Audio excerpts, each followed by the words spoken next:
Imagine your country has the world's largest oil reserves, bigger than Saudi Arabia, richer than Kuwait. You should be the wealthiest nation on earth, right? But instead, your people are starving. Your money is worthless. 7 million citizens have fled, and the world's most powerful nation has put a $15 million bounty on your head, treating you like a drug lord. This is the story of Nicolás Maduro, a man who survived the most sophisticated economic warfare campaign in modern history, a campaign designed by the United States to destroy him. This is how America built the perfect trap and why it failed. The oil curse, the wealth that became a curse. Venezuela wasn't always a failed state. In fact, for decades, it was South America's crown jewel. In the 1970s and 80s, Venezuelans enjoyed a quality of life that rivaled Western Europe: free healthcare, free university education, subsidized housing and food. They called it Saudi Venezuela, a nation drowning in oil wealth. And the reason was simple. Venezuela sits on the largest proven oil reserves on planet Earth, 303 billion barrels. To put that in perspective, that's more than Saudi Arabia, more than Russia, more than Iran. If oil is power, Venezuela should rule the world. But there's an old saying, oil is both a blessing and a curse, and for Venezuela, the curse was about to begin. Enter Hugo Chavez. 1999. A former military officer named Hugo Chavez becomes president, charismatic, populist, and deeply anti-American. Chavez had a vision: use Venezuela's oil wealth to build a socialist paradise. But to do that, he needed to take back control from foreign companies. So, in the early 2000s, Chavez did something shocking. He nationalized the oil industry. He kicked out American giants like ExxonMobil and ConocoPhillips, companies that had been operating in Venezuela for decades. Billions of dollars in investments, gone overnight. But Chavez didn't stop there. He used Venezuela's oil money to fund allies across Latin America: Cuba, Bolivia, Nicaragua. He formed alliances with America's enemies: Iran, Russia, China. He went on television and called George W. Bush the devil. He waved a copy of Noam Chomsky's book at the United Nations. Powerful pause, then matter of fact. Hugo Chavez didn't just nationalize oil, he weaponized it against the United States, and Washington would never forgive him for that. The inheritance. March 5, 2013, Hugo Chavez dies of cancer. His hand-picked successor, a former bus driver and union leader named Nicolás Maduro, takes power. Maduro didn't have Chavez's charisma. He didn't have his political skill. What he inherited was a ticking bomb. By 2013, cracks were already showing. Venezuela's economy was almost entirely dependent on oil, 90% of export revenue. There was no diversification, no manufacturing, no agriculture. When oil prices were high, everything worked. But what happens when oil prices collapse? Maduro was about to find out, and America was about to make sure he learned the hard way. The trap closes. Phase 1. The squeeze begins. 2014. The Obama administration makes its first move.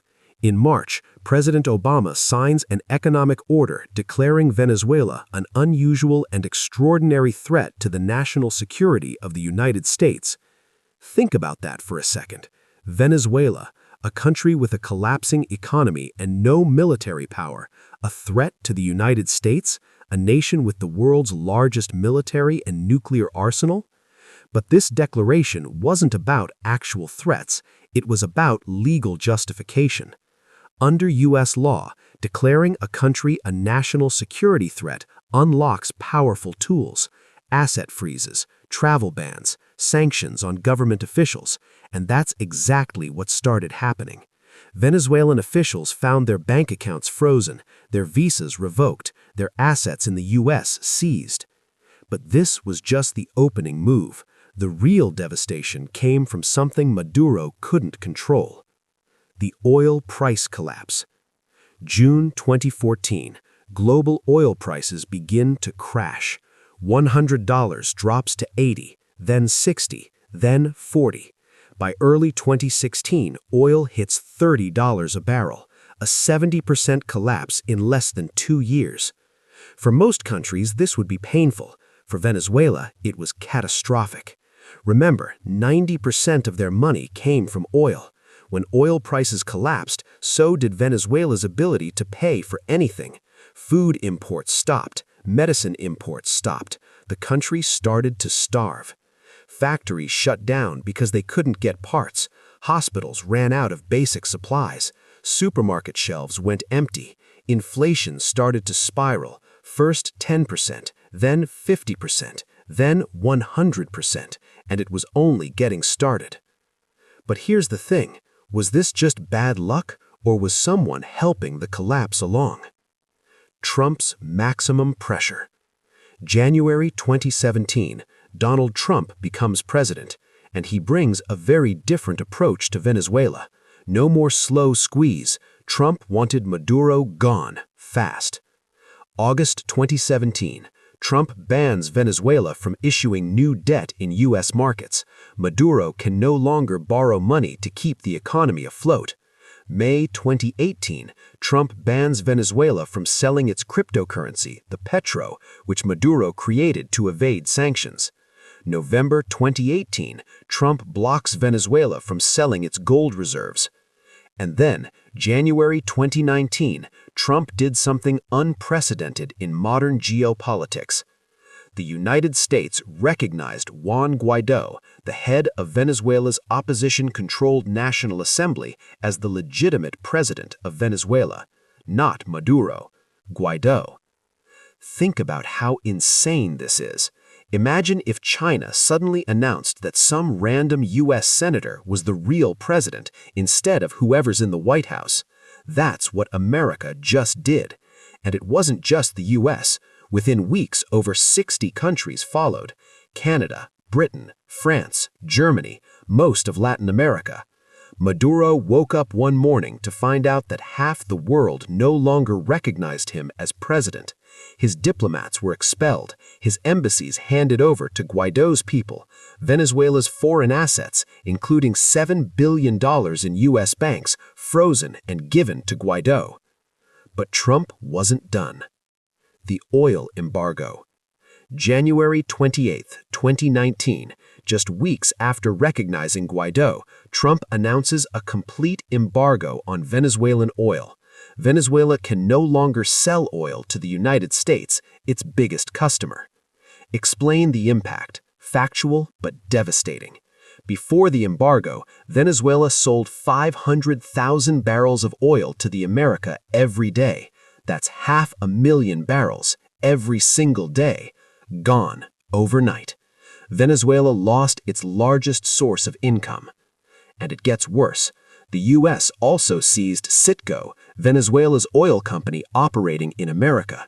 Citgo owned refineries, gas stations, and infrastructure worth $8 billion, all of it handed to Guaido.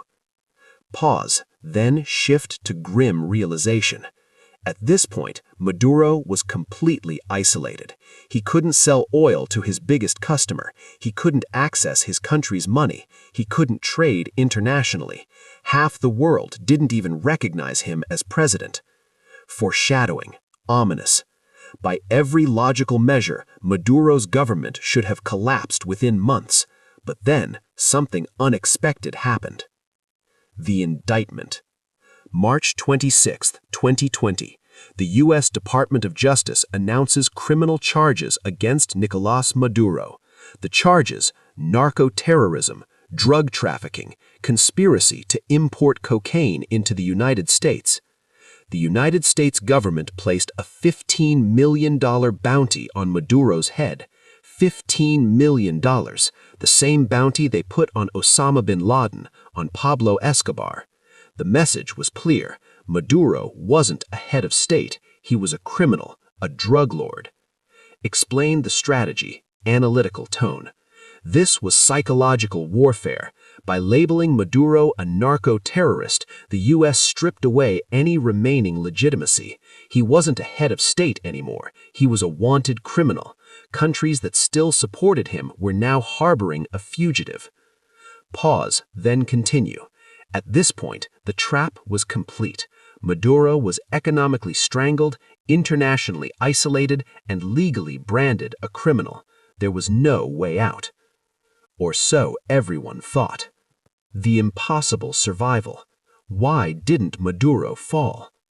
Shift tone. Now we're asking the big question, intrigued. So let's take stock of where we are. 2019 to 2020, Venezuela's economy has shrunk by 75%. 75%.